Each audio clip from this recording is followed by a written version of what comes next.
Se ve que allá arriba todavía no me querían y abajo menos, así que tengo que estar por aquí. No, fue una gripe bastante fuerte y creo que muchos están así, inclusive hay hermanos que no vinieron porque hay algo de eso. Pero bueno, damos gracias al Señor porque Pablo fue más allá y dijo, bueno, si vivimos, para Él vivimos, y si morimos, para Él morimos. ¿Amén? Bueno, aquí estamos, una vez más, convocados, aquí en Casa de Oración Berazategui, la iglesia que el Señor está conformando, la iglesia que Él está formando, el pueblo que Él está preparando para venir a buscar.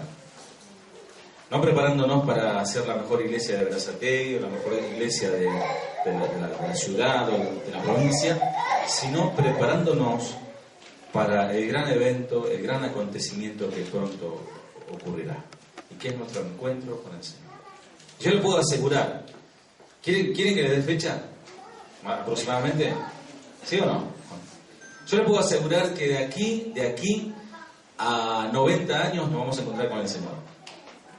Pero sin duda, puede ser mucho antes, pero seguro, antes de los 90 años vamos a estar con el Señor. Y lo vamos a abrazar, y lo vamos a... ¿Qué haces acá vos? ¿Y vos qué haces acá? No, y vamos a estar allí con el Señor. Bueno, pero mientras tanto, estamos en esta tierra, estamos en esta vida, peleando la buena batalla de la fe. Y eso representa también situaciones que nos tocan vivir. Ahora la cuestión es cómo respondemos a esas situaciones, cómo reaccionamos ante las diferentes adversidades que nos tocan vivir.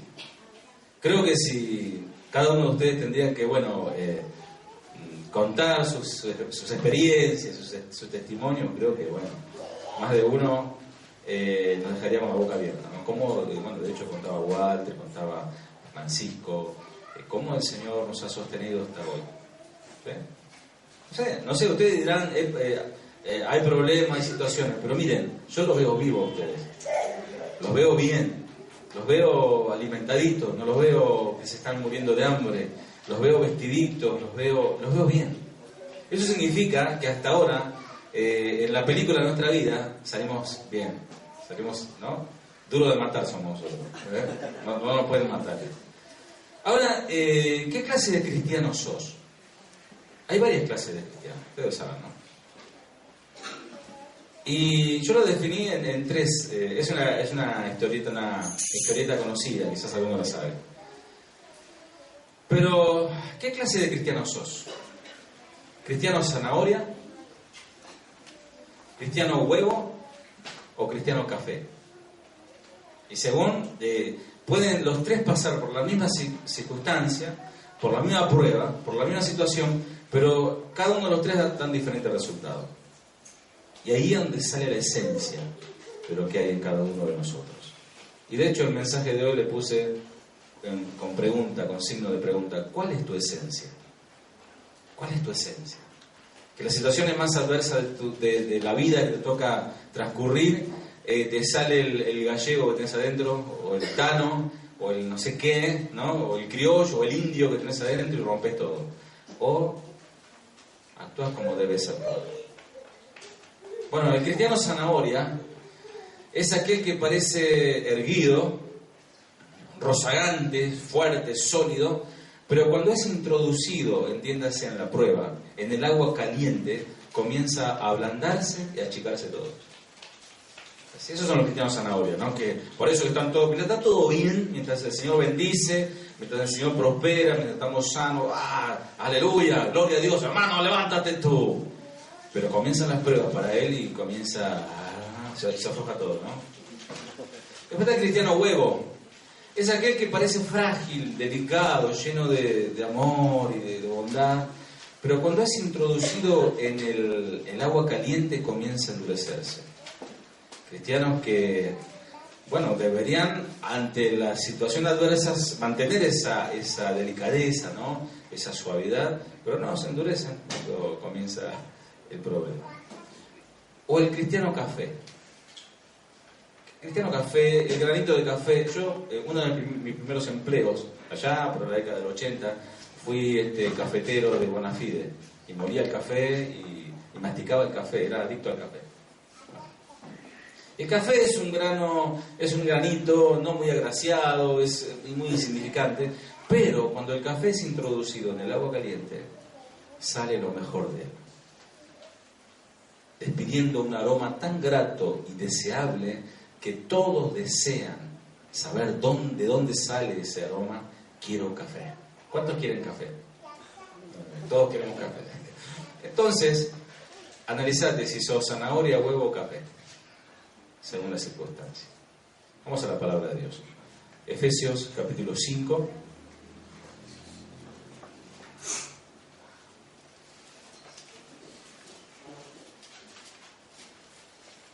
En estos días estuve comunicado telefónicamente con el pastor Chuy Olivares y les envía saludos a la casa de Oración Berazategui, así que reciban esos saludos. Amén. Efesios 5:18 dice: no os embriaguéis con vino, en lo cual hay disolución, antes bien sed llenos del Espíritu. ¿Cuántos quieren ser llenos del Espíritu? Amén. ¿Sí? Bueno, pasen adelante y vamos a tirarle vino, aceite, ahora tiran leche, ¿no? Bueno, vamos a ver, ¿por qué? ¿Qué es esto de ser llenos del Espíritu Santo? Otra versión dice: no os embriaguéis con vino, que es causa de libertinaje, llenaos más bien del Espíritu. Cuando habla del Espíritu, se refiere al Espíritu Santo, ¿verdad? Y esto es una anteposición, es decir, algo opuesto. El vino te hace perder el sentido. El Espíritu de Dios abre tus sentidos cuando vos sos lleno del Espíritu. Abre tus sentidos espirituales. El vino, naturalmente, hace perder los sentidos de la persona. Yo soy hijo de exalcohólicos. Mi padre es pastor, mi padre ya hace más de 30 años, hace 40 que es convertido, ¿no? Pero fue alcohólico, pero de los peores. Y yo siempre, sufrí lo que es el alcoholismo viéndolo, ¿no? Y adopté, siempre tomé esa posición de odiar el alcohol, ¿no? Si bien puedo tomar un vasito de vino, no me hace absolutamente nada, porque no soy alcohólico. No va a ser como ese que dijo que el vino mató a mi padre, yo me voy a vengar, voy a acabar con todo el vino que haya por ahí. Claro, se hizo borracho él también. Pero lamentablemente hay muchos que han transcurrido por este camino del vino, ¿no? Del alcoholismo. Este conocido texto de no os embriaguéis con vino, en lo cual hay disolución, sino más ser llenos del Espíritu, nos exhorta a no embriagarnos con vino. O sea, no es una sugerencia. No debemos embriagarnos con vino porque no es la voluntad de Dios. Sino más bien ser llenos del Espíritu Santo. Pero ¿qué significa esto? ¿Qué significa? ¿Cómo puede un creyente ser lleno del Espíritu? ¿Y cuál es la evidencia de esa llenura? Creo que todos, de una manera u otra, queremos todo lo que venga de Dios, ¿sí? Y quizás por ese anhelo de querer todo lo que sea de Dios, nos hemos metido en cada lío, ¿no? De repente hay uno que está tirando la unción profética del manto de la descarga apostólica. Y vos ves que todos reciben, entre comillas. Entonces, vamos todos para allá. De repente viene el avivamiento en Pensacola, o viene en Toronto, Canadá, ahora es en Colombia. En un momento decían que era acá en Argentina, y todo el mundo por micros van y queriendo recibir la llenura del Espíritu. Y nosotros somos creyentes en Dios Padre, Hijo y Espíritu Santo. Somos creyentes en la llenura del Espíritu Santo. Somos creyentes en el bautismo del Espíritu Santo. Creemos en el hablar en lenguas. Y creemos en todo eso. Amén. El tema es que nosotros todos hemos venido, o la mayoría, hemos venido de toda esa movida.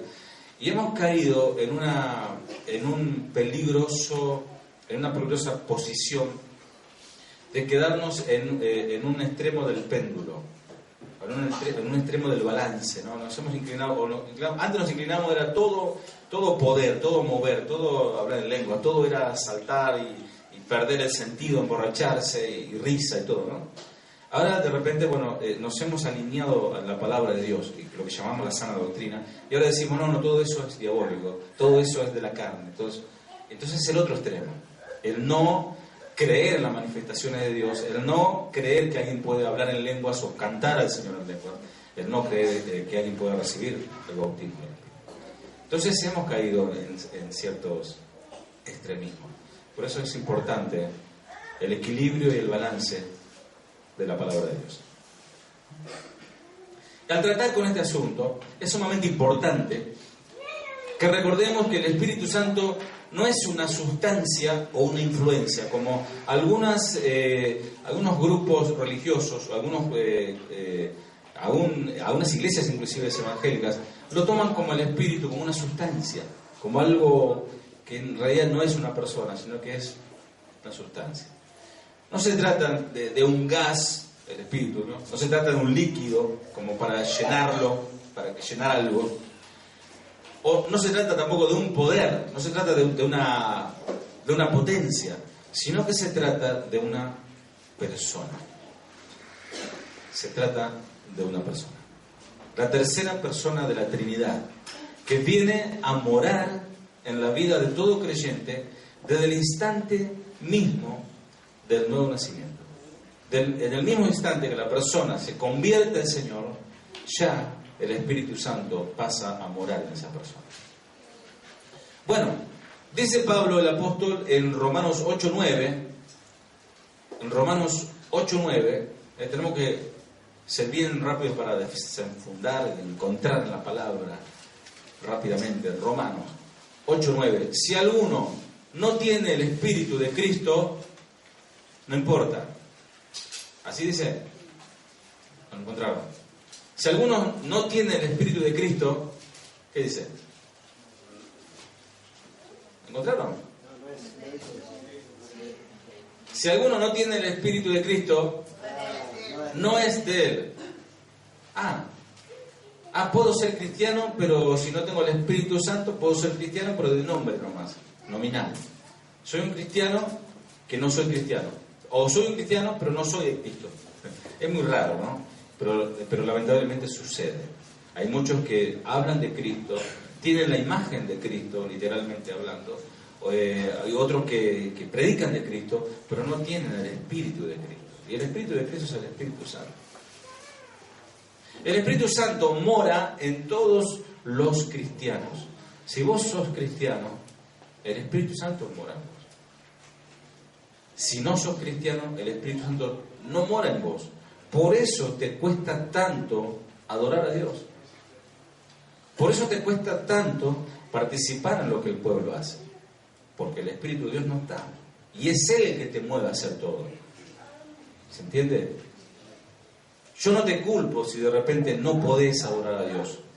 No te culpo si no podés abrir la palabra. No te culpo si no podés hablar con Él y derramar lágrimas ante su presencia. Porque no tenés el Espíritu. Y sería terrible y catastrófico tratar de aparentar algo que no es. Por eso, la palabra de Dios hoy nos quiere hablar, nos quiere centralizar realmente en lo que es la llenura del Espíritu. Cuando una persona viene de visita a tu casa, ¿viene o no viene? ¿No? Vino la suegra, qué alegría, gloria a Dios. Bueno, vino la suegra, vino la cuñada, la comadre. Bueno, viene y entra a tu casa y dice, y trae, vos estás a dieta y los chicos se fueron al colegio. ¿Vieron que hacen eso, no? Los chicos van al colegio, pasó por la panadería, 2 docenas de facturas con dulce de leche, crema pastelera. Vos empezaste la dieta justo ese día.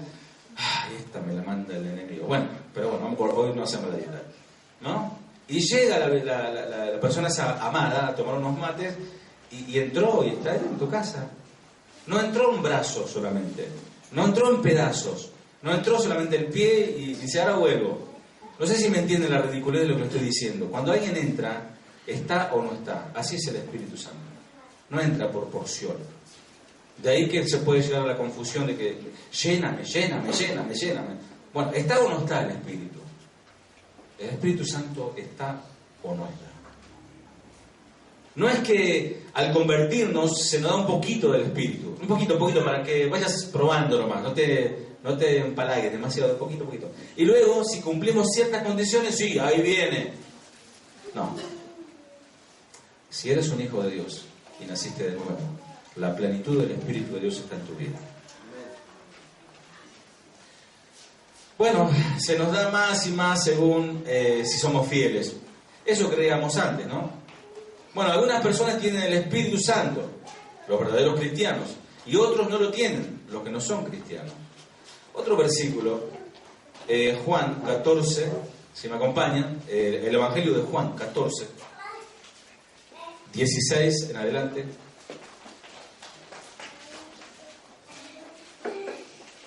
Que dice así, dice el Señor: y yo rogaré al Padre y os dará otro consolador, para que esté con vosotros para siempre, el Espíritu de verdad, al cual el mundo no puede recibir. ¿Se entienden? El mundo no puede recibir. Porque ¿cómo se recibe al Señor? Por medio del Espíritu.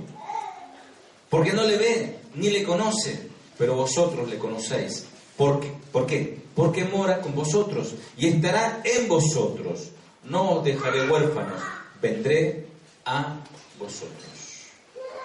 Bueno, aunque Cristo ascendió a los cielos, sus discípulos no han quedado huérfanos, porque el Espíritu Santo ha venido a morar en sus corazones.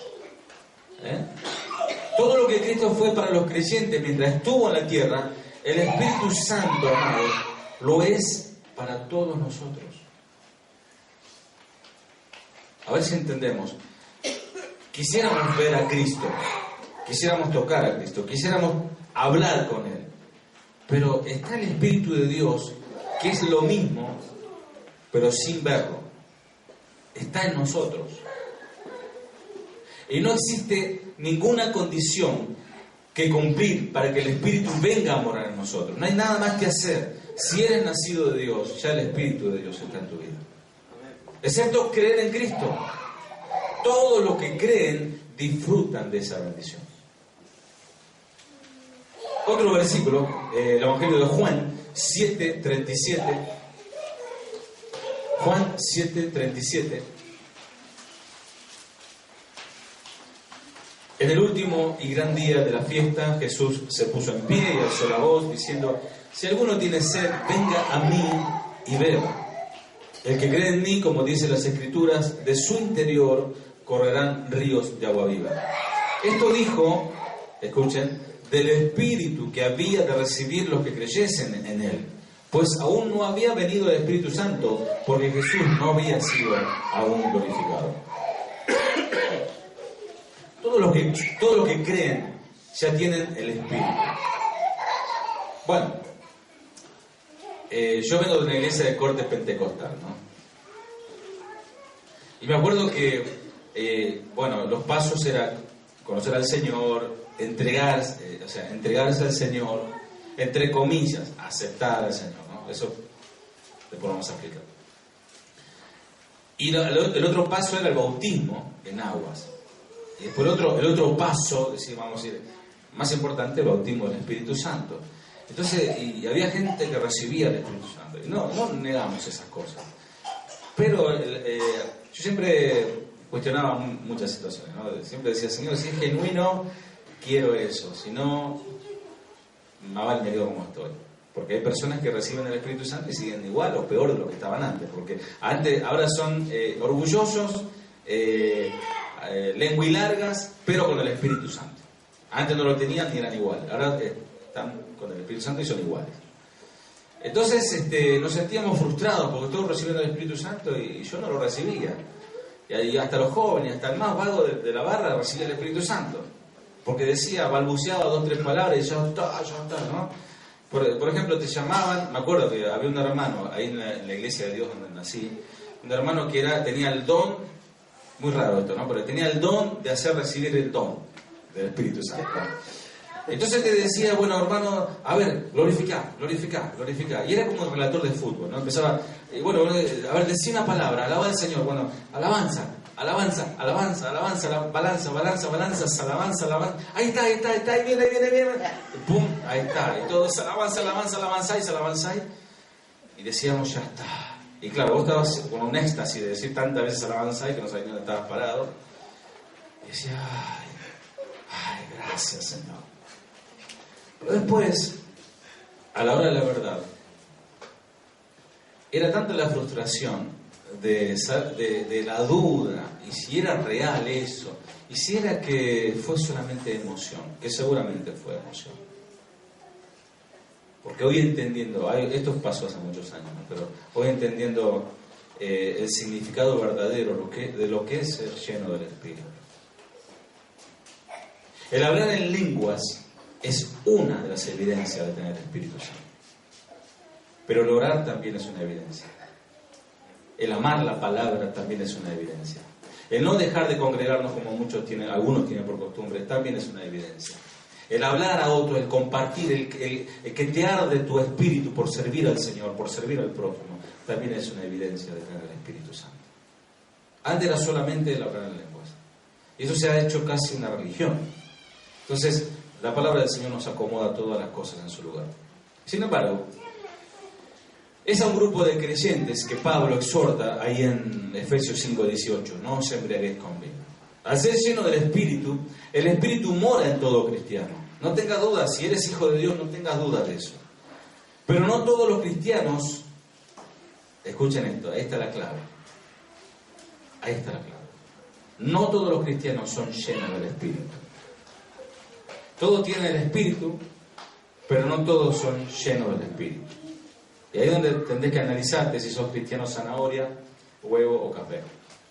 ¿Qué significa esto? Bueno, ser lleno del Espíritu Santo, muchas veces la Escritura usa la expresión ser llenos de, para señalar la condición de alguien que está siendo controlado por. Ser lleno es un hebraísmo en la Biblia. Por ejemplo, en Lucas 5:26, si alguien me lo puede leer, a ver si puse bien el versículo, ¿no? Lucas 5:26, que alguien lo lea bien fuerte. Lucas 5:26.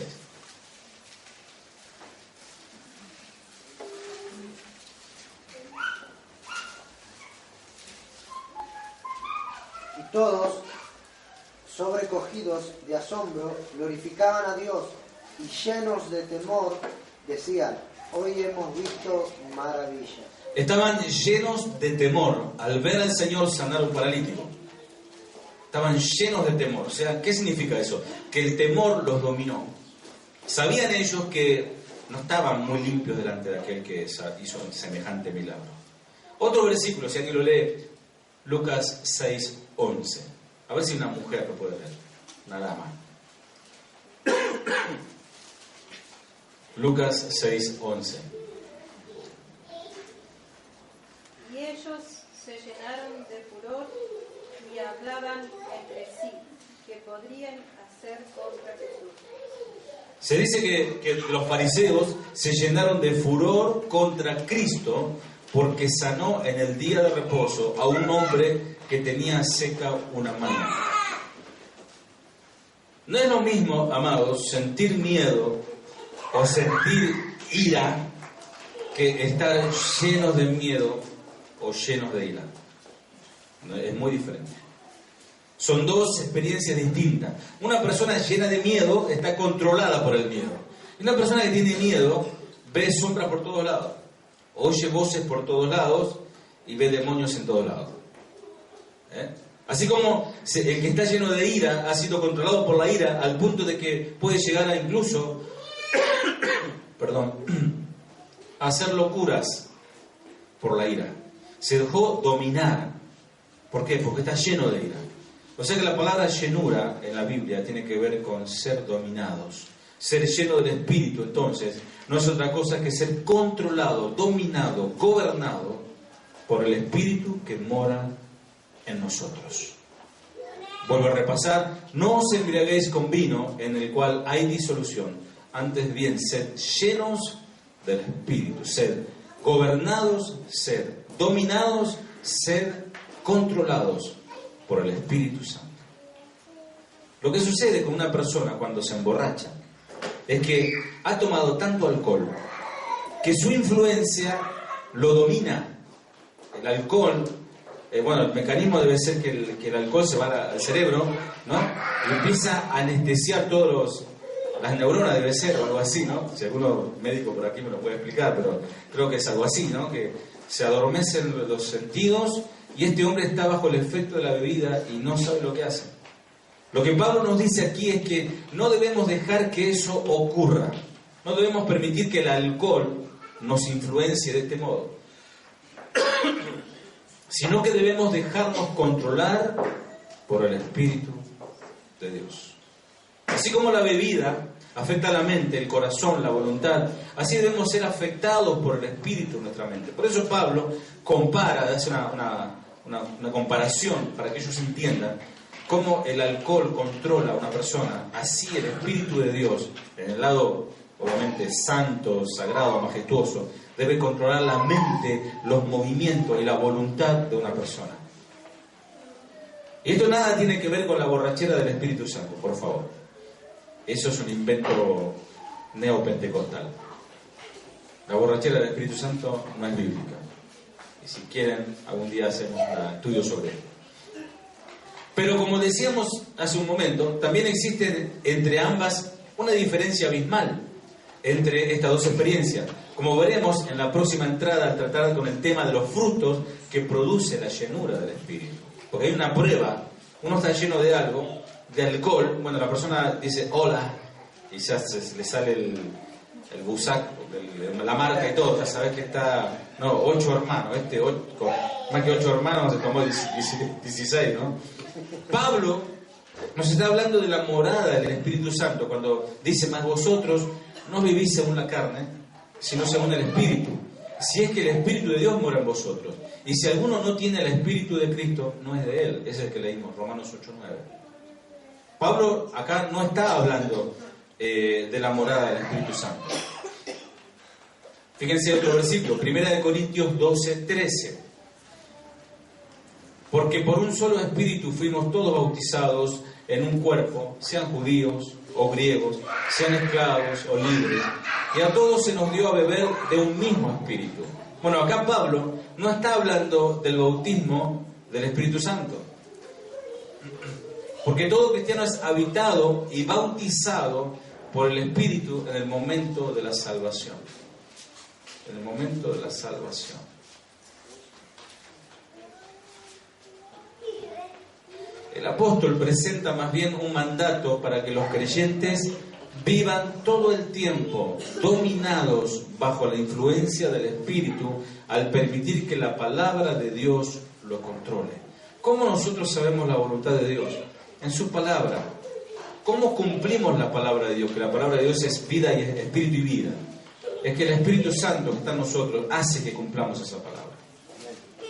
Y si no la cumplimos, el Espíritu Santo nos va a torturar, nos va a amonestar, nos va a redarguir de pecado, nos va a mostrar cómo estamos. No os embriaguéis con vino, en lo cual hay disolución. La palabra disolución significa disipación o acción y efecto de disipar o disiparse. Conducta de una persona entregada enteramente a los diversos a las diversiones, ¿no? A la indignidad, a la ruina, a la vagancia, vamos a decir, ¿no? En el peligro del vino, cuando no es usado correctamente, cuando una persona se emborracha, se vuelve atrevido. No voy a preguntar cuántos toman vino aquí, para que no sea nadie lo diga, porque hay hermanos que son más débiles y dicen que no toman vino. Yo, por ejemplo, no tomo vino, pero si se da el caso, se da el caso, un vasito no me hace absolutamente nada, le pongo así de soda y así de vino, ¿no? Hay hermanos que por ahí acostumbran, toman un vinito, algunos hasta por una cerveza, no sé. Por eso hay que tener mucho cuidado, ¿no? Cada uno sabe cuál es su límite, cómo lo hace. Vez pasada yo subí al al Facebook una foto, duró 5 segundos, pues lo puse, y a los 5 segundos empezaron los comentarios, ¿no? Puse una foto privada de un asado que tuvimos con el pastor Chuy y otros pastores, y claro, hemos llevado un vinito fino para compartir. El pastor es amante de la carne argentina, y ustedes saben que un buen asado se acompaña de un buen vino fino, ¿no? Y claro, y aparece en la foto el vino. El pastor Chuy está así, encima está medio tirado así, está charlando. Así. Y ya dijeron, oh, blasfemia, oh, cómo un siervo de Dios puede, ¿no? Y yo lo tuve que eliminar porque realmente hay hermanos que son no débiles, re débiles. Y el Chuy en una prédica le enseña esto también. Que hay hermanos que, por ejemplo, no comparten esto de repente tomar y está perfecto. Perfecto. En casa si van a encontrar manao, coca o agua de la canilla, ¿no?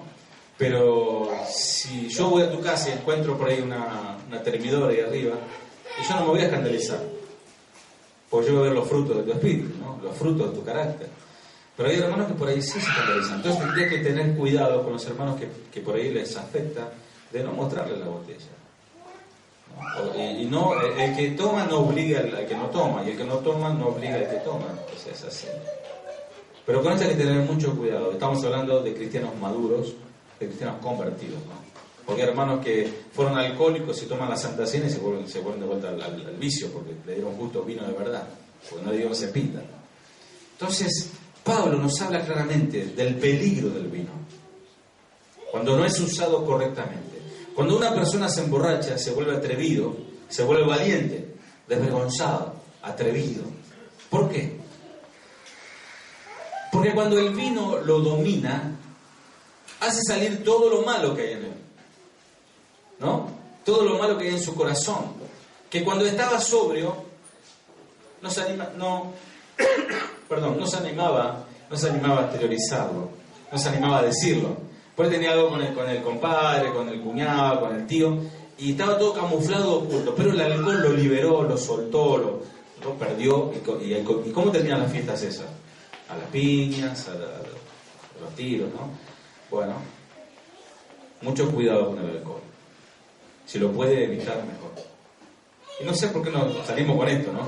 No está en el mensaje, pero quizás el Señor le esté hablando a alguien. Isaías, te lo leo rápidamente, Isaías 5:22, reprendiendo a aquellos que... Bueno, hoy hacen la jarra loca, ¿no? ¿Alguien sabe qué lleva la jarra loca?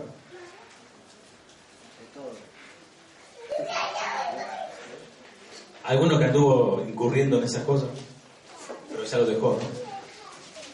Ponen, no sé, vino, fernet, ¿no? Pastillas, gaseosa, no sé, hay cosas ponen, y toman. Y eso es la previa. Los jóvenes, antes de ir al boliche, hacen la previa y toman, y es la previa. Pero ya llegan alcoholizados a los bailes. Y allí toman más, cierran todo, no venden agua, sale más caro el agua que el alcohol, y venden alcohol, y muchos jóvenes, aún niñas, terminan con coma cerebral, con un derrame cerebral por el alcohol. La palabra de Dios en Isaías 5:22 dice: hay de los que son valientes para beber vino, y hombre fuerte para mezclar bebida. Ay. Y el ay de Dios es mucho cuidado. El ay de Dios es una advertencia. Bueno, por ese lado hay una advertencia terrible a aquel que le gusta beber vino y que es bien valiente para estas cosas, ¿no? Después está el otro que para mezclar vino, bebidas.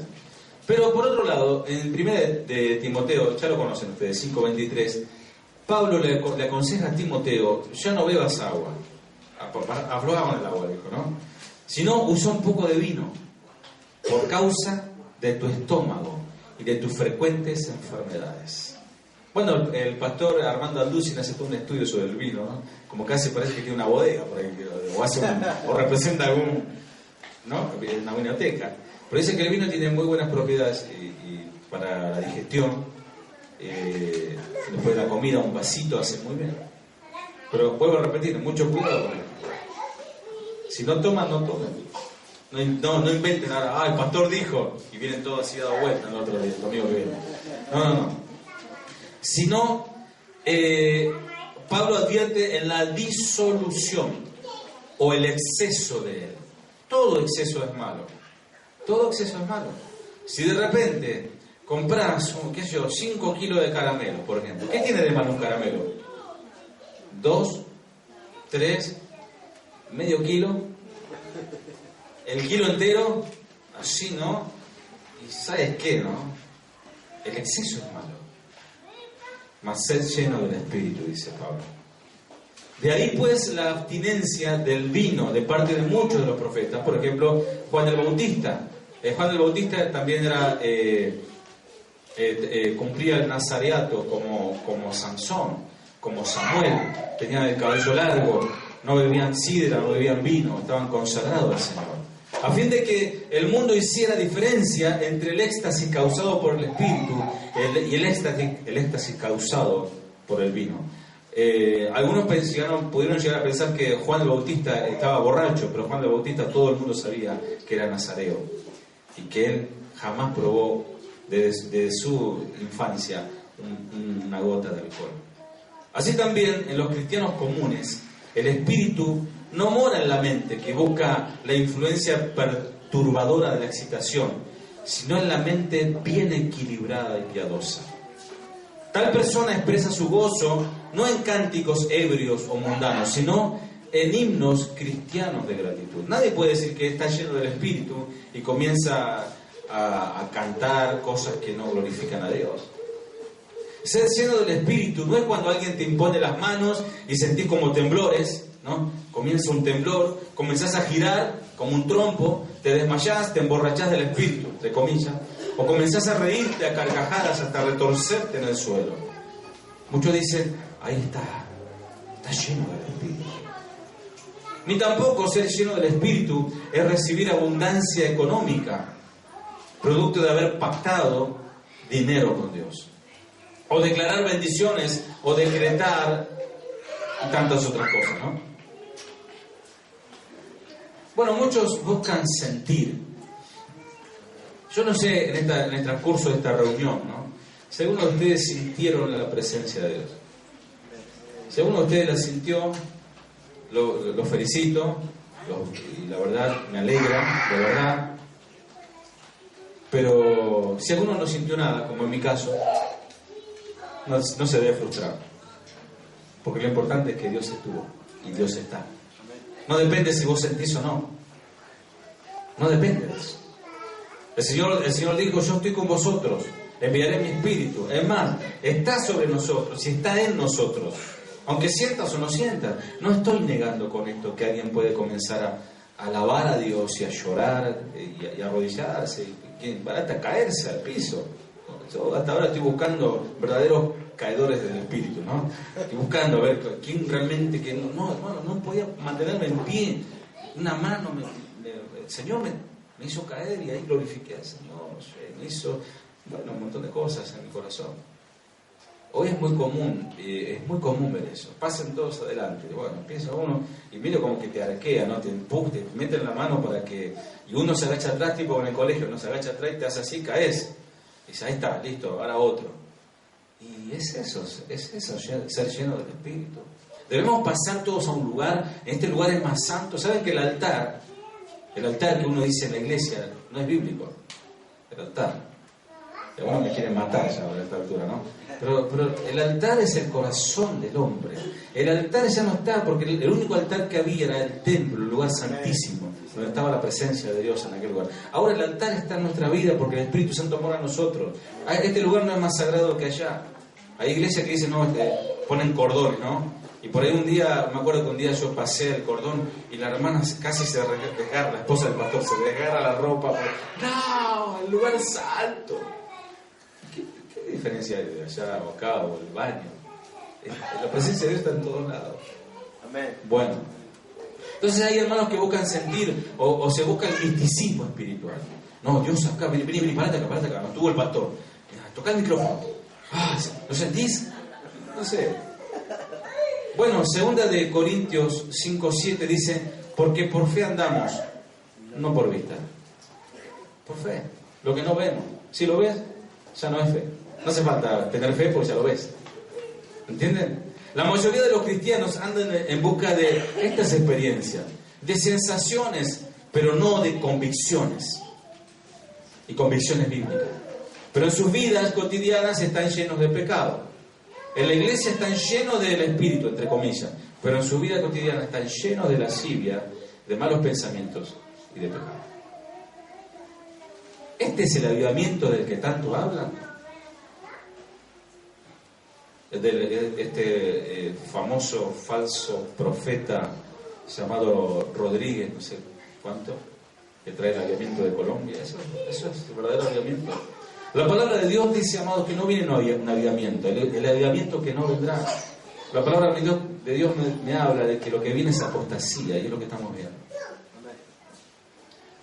Dios sigue buscando verdaderos adoradores que le adoran en espíritu y en verdad. Y no se trata solamente de canciones, amados, se trata de vivir cada día llenos, dominados por el Espíritu. Por ese Espíritu que el Señor nos envió a cambio de su propia presencia. Por ese Espíritu que Él nos envió como las arras, como la garantía de que Él pronto viene a buscarnos. ¿Nunca se preguntaron para qué hay que ser lleno del Espíritu? Bueno, acá la segunda parte, ¿no? ¿Para qué tengo que ser lleno del Espíritu? ¿Para hablar en lenguas solamente? No sé, si alguien puede controlar a los chicos un poquito, o llévenlo para allá atrás. ¿Para hablar en lenguas solamente?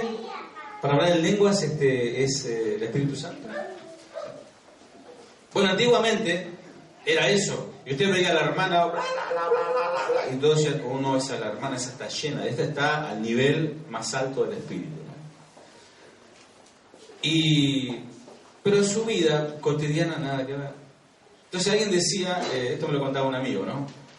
Que es como esos, antiguamente dice que la televisión, cuando salió televisión blanco y negro, no era común tener televisión. Que tenía televisión en la cuadra, todo el mundo iba a la casa de ese amiguito porque no había televisión. ¿Cuántos de ustedes tuvieron televisión blanco y negro? Todo eso son más de 40. Bueno. Eso da nota. Entonces, claro, veías antena, esto me lo había contado Daniel, está ahí atrás. Veías antena en el techo y decía, ¡chao! La familia González tiene televisión. ¿Qué? Ustedes son ricos, le decían en el colegio, ¿no? Entonces, y la envidiosa de la cuadra, la envidiosa, veo que siempre está la envidiosa, viejo, anda a comprar una antena. Pero no tenemos televisión, no importa. Claro, entonces el tipo compraba la antena, se colgaba arriba del techo y ponía la antena y todo, ¡fua! La familia Álvarez, no hay ningún Álvarez, ¿no? La familia Álvarez tiene televisión. Y no, tenía antena, pero no tenía televisión, era para presumir. Entonces muchas veces el hablar en lenguas es decir, tengo el Espíritu Santo, pero tiene la antena nomás y te falta lo más importante. ¿Para qué es ser lleno del Espíritu? ¿Para danzar en el Espíritu? Bueno, sí, parte, pero no es todo. ¿Para emborracharme en el Espíritu? Bueno, eso no es bíblico. ¿Para profetizar? Puede ser. ¿Para hablar en lengua solamente? Bueno, si no hay intérprete, de nada sirve. Y el intérprete tiene que ser verdadero. Pues yo puedo empezar a decir cualquier cosa acá, ¿no? Empezar a hablar un idioma que ni conozco. ¿Qué dije? Bueno, el hermano dice que está muy contento, que está aquí adelante. Y puede inventar cualquier cosa. Ustedes, amén, sí, ¿no? Pero hablar en lenguas, en la palabra de Dios, según el libro de los Hechos de los Apóstoles, ellos comenzaron a hablar idiomas. Y eran como 14, 15 naciones ahí representadas y había gente que entendía lo que estaba hablando. Pues por ahí cualquiera puede hablar en lengua. Y yo hacía este análisis. Si Rika Labalay es una palabra de ángeles, como algunos pueden llegar a decir. Yo sé que me estoy metiendo en situaciones que después me van a preguntar y todo esto, ¿no? Pero si Rika Labalay es una palabra que es hablar en lengua, entonces digamos todo Rika Labalay porque es genuino. ¿Entienden lo que estoy diciendo? Pero no, ser lleno del Espíritu Santo es para otra cosa. La voluntad del Señor es que le amemos a Él. Con todo el ser. Amarle a Él con toda la mente, con toda la fuerza, con todo el corazón. Y eso, humanamente, con tu fuerza, sin el Espíritu, no lo puedes hacer. Pero con el Espíritu, sí. Una de las cosas, y vaya que es muy importante, de ser lleno del Espíritu es para poder amarle a Él. ¿Cómo puedes? Una vez alguien me dijo, ¿cómo puedo amar a alguien que no veo? Yo siempre amo a alguien que veo y que lo conozco. El amor a primera vista, ¿no? Me enamoré del príncipe azul. Y cuando más lo conoce la princesa, más se enamora de él, porque lo ve. Pero ¿cómo va a enamorarse de alguien que no vemos? Bueno, el Espíritu Santo nos da la revelación por su palabra para que le conozcamos y nos enamoremos más de Él. Y no solamente eso, sino que ser lleno del Espíritu Santo es también para amar a nuestro prójimo como nosotros mismos. Ese es el motivo fundamental por el cual debemos ser llenos del Espíritu. Aquel que dice que ama a Dios y odia a su hermano es un mentiroso, dice Juan. Esto solo se logra siendo llenos del Espíritu Santo. Bueno, Marcos 12:30 dice, y amarás al Señor tu Dios con todo tu corazón y con toda tu alma y con toda tu mente y con toda tu fuerza. Este es el principal mandamiento. Y el segundo es semejante, amarás a tu prójimo como a ti mismo. No hay otro mandamiento mayor que estos. O sea, si vamos bueno, leo varios versículos. 1 Corintios 13:8. El amor nunca deja de ser, pero las profecías se acabarán. Los amantes de los profetas y de la profecía, bueno, se va a acabar en algún momento. Y las lenguas, lo que le gusta hablar en lenguas, si le gusta ese tema, cesarán las lenguas. Y la ciencia también, el conocimiento, la sabiduría, se acabará, pero el amor nunca dejará de ser.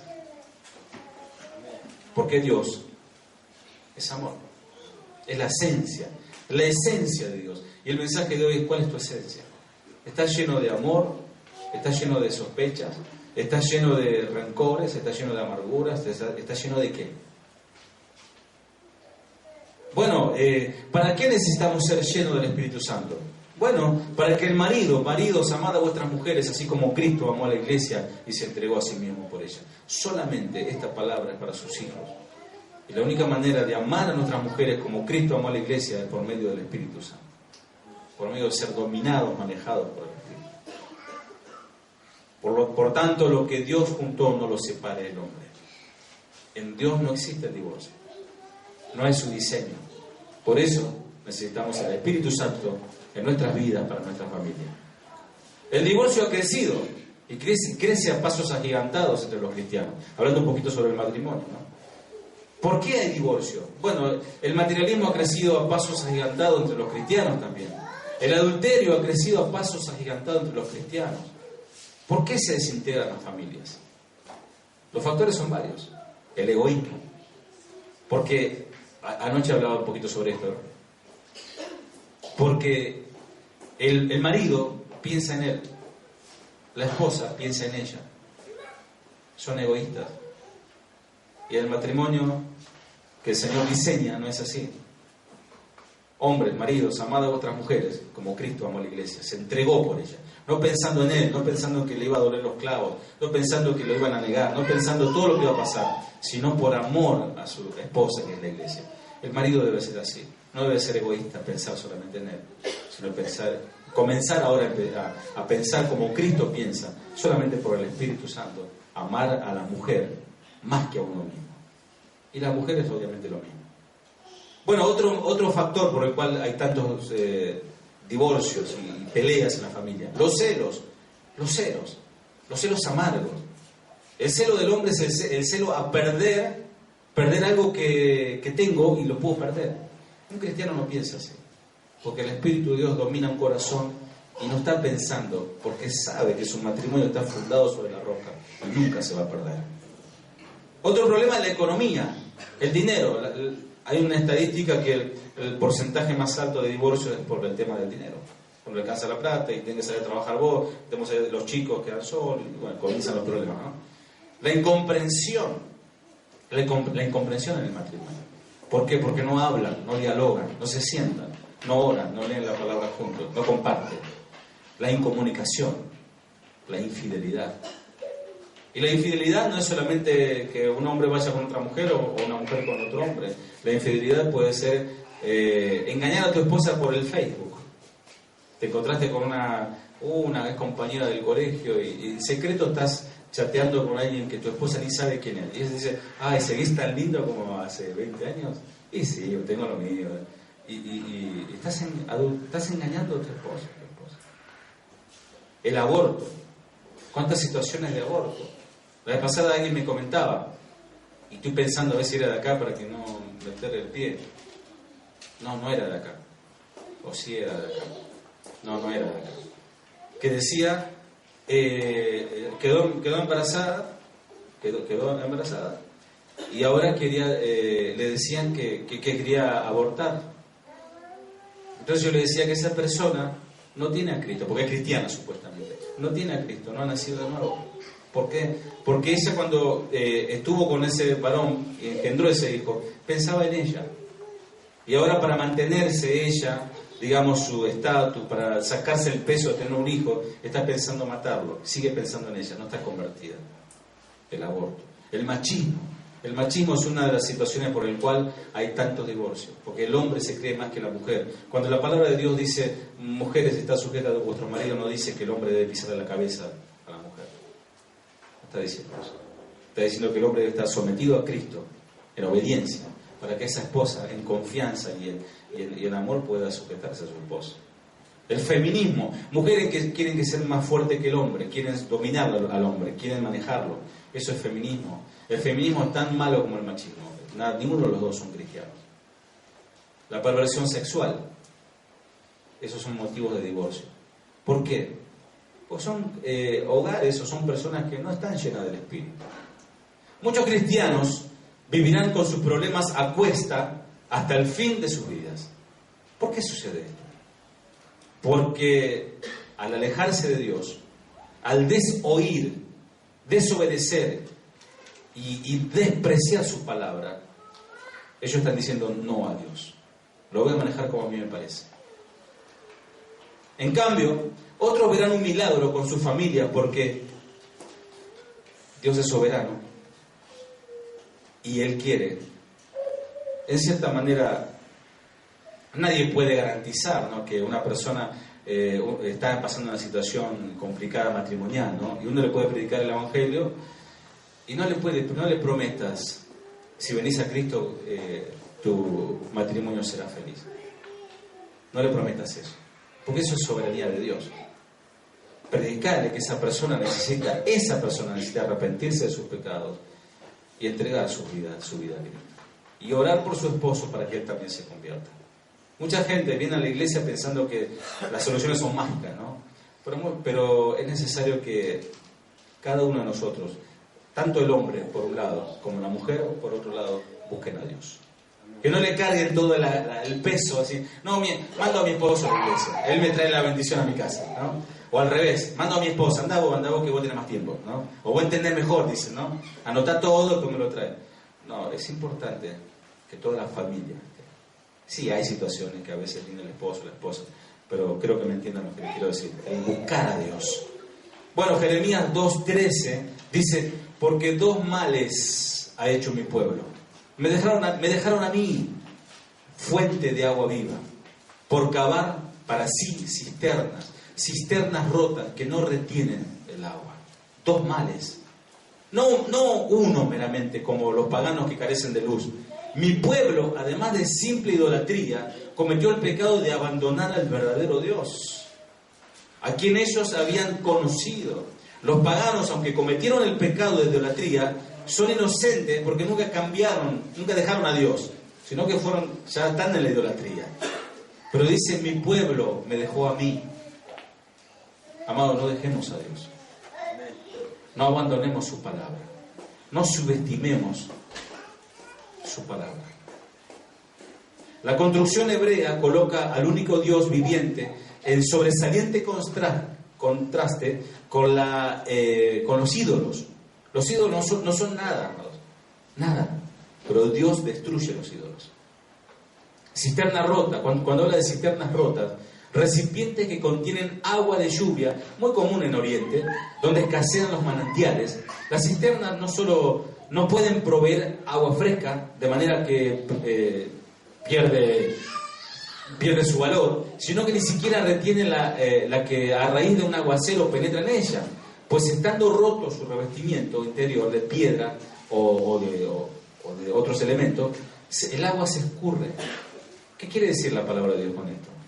Lo que está diciendo, amados, fuera de Dios, todas las cosas que nosotros acumulemos no nos va a llenar, no nos va a satisfacer.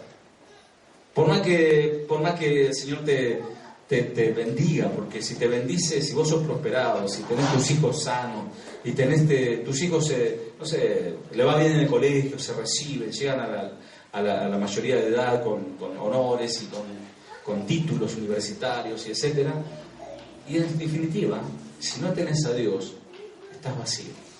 Aunque hayas logrado ciertas cosas que todo el mundo quiere lograr. Y continúa ahí.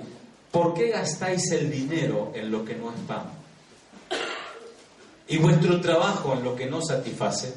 Oídme atentamente y comed del bien, y se deleitará vuestra alma con grosura. Miren lo que dice Lucas, si me acompaña, ese día termino. Lucas 12:33. Lucas 12:33. Hoy estamos hablando cuál es tu esencia.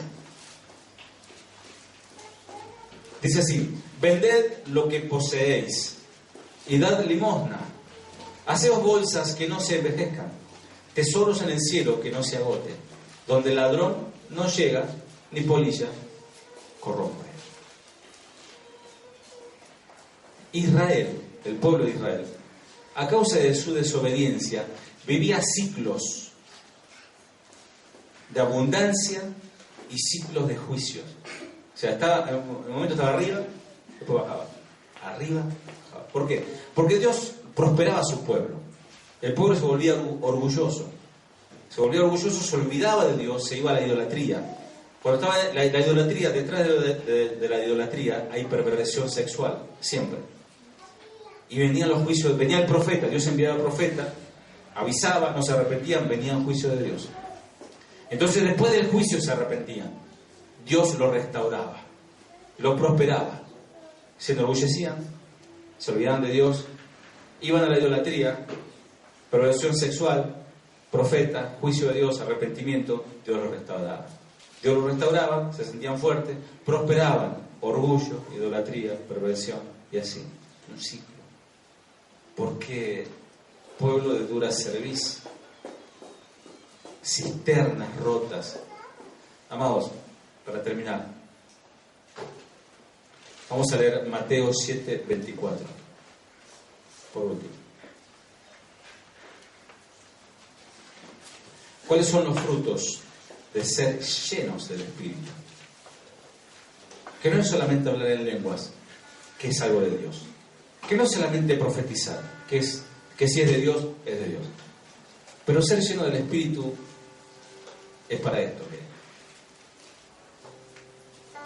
Cualquiera pues que oye mis palabras, dice Jesús, y las hace, les compararé a un hombre prudente que edificó su casa sobre la roca. ¿Quién puede edificar su casa sobre la roca si no es por medio del Espíritu? Nadie se puede parar sobre la roca, nadie, si no es por el Espíritu. Dice que nadie dice a Dios Señor si no es por el Espíritu. Y cuando Jesús dice, el que oye estas mis palabras, ¿cuáles son esas palabras? ¿Se preguntaron alguna vez? ¿Cuáles son esas palabras?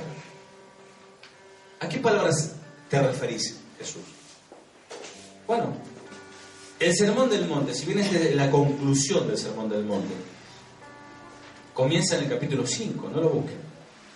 Pero Mateo 7:24 termina el Señor, dice, cualquiera pues que me oye estas mis palabras. Y ese es el sermón famoso del Señor, que habla de las bienaventuranzas y que comienza en el capítulo 5. Y yo me tomé el trabajo de buscar los títulos los títulos que se le pusieron a cada palabra de Jesús, a cada tema, el temario del Señor.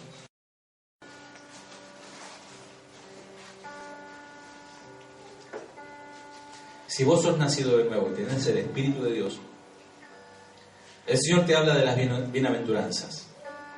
Bienaventurados los pobres en espíritu, bienaventurados los mansos, bienaventurados los pacificadores, bienaventurados los de limpio corazón, bienaventurados los que lloran. Ese es el carácter de Cristo. Ese es el fruto de tener el Espíritu. Y las otras palabras que Jesús habló fue la sal de la tierra, que debemos ser la sal de la tierra. Otra cosa que el Señor habló fue la luz del mundo. Debemos ser la luz del mundo. El Señor Jesús habló sobre Jesús y la ley. Habló sobre Jesús y la ira. Jesús y el adulterio. Jesús y el divorcio. Jesús y los juramentos. El amor hacia los enemigos. Jesús y la limosna. Jesús y la oración. El Padre Nuestro. Jesús y el ayuno. Tesoros en el cielo. No os hagáis tesoros en los cielos donde ladrón y el óxido corrompen. Después nos habla de la lámpara del cuerpo. Dios y las riquezas. El afán y la ansiedad. ¿Por qué te preocupas por lo que vas a comer y vestir si mi espíritu está contigo? El juzgar a los demás. El juzgar a los demás. Juzgar rectamente. Juzgar cuando ya no tenés ninguna viga en tu ojo. Podés juzgar a tu hermano, pero para levantarlo y restaurarlo, no para condenarlo. La oración y la regla de oro. Padre nuestro que estás en el cielo. La puerta estrecha. Muchos son los que entran por la puerta ancha, pero por la puerta estrecha son pocos. Por su fruto los conoceréis. Ya va por el capítulo 7, ¿no? Nunca os conocí. Pero Señor, en tu nombre hicimos todo esto. Nunca os conocí. Y por último, los dos cimientos. Y ahí donde el Señor cierra. El que construye sobre la arena es aquel que escuchó todo esto que acabo de decir. Escuchó todo, pero hizo caso omiso. No le importó. Hizo como él quiso, edificó sobre la arena. Pero el que me escuchó y la hace es aquel que edificó sobre la roca. Y repasamos. No os embriaguéis con vino, en lo cual hay disolución, mas sed llenos del Espíritu. Hablando entre vosotros con salmos. Significa que el Espíritu de la palabra está en nosotros. E himnos y cánticos espirituales, cantando y alabando al Señor en vuestros corazones. ¿Qué música estás tarareando? El baile del caballo. Bueno, cuando escribí esto estaba de moda el baile del caballo. No sé cuál es el baile de ahora. ¿Qué te gusta? ¿Queen? ¿Elton John? ¿Qué tiene que ver las letras de esos tipos con la vida de Cristo? ¿Freddie Mercury te gusta?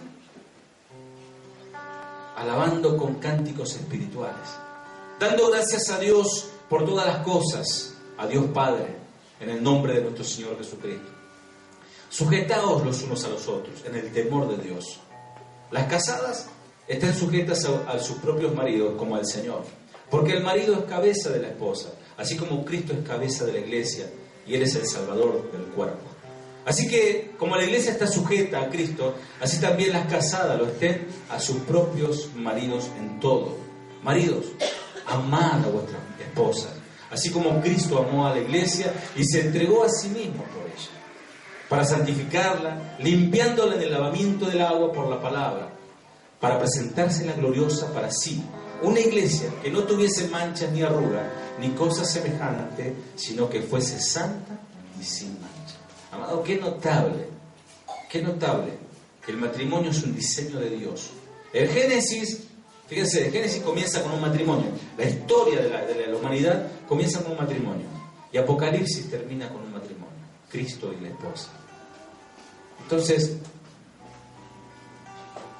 ser lleno del Espíritu es para que podamos cumplir con todo esto.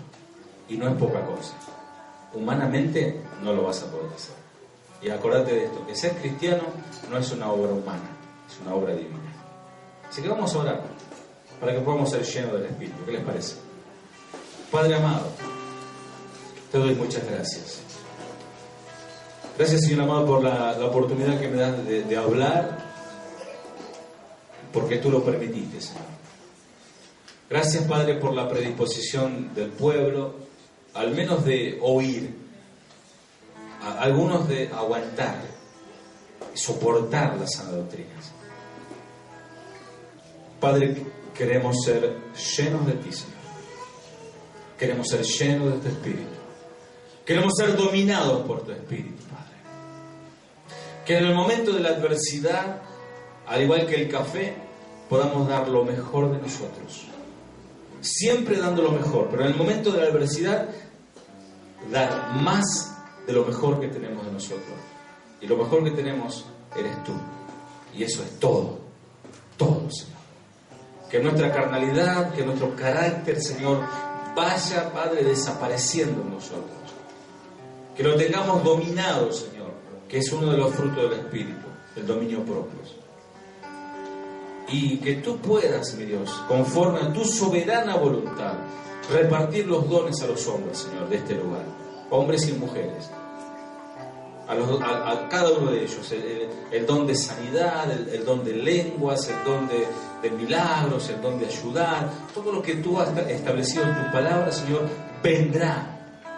Pero nadie puede recibir ningún don si primero no es gobernado, no es dominado, no es lleno del Espíritu Santo.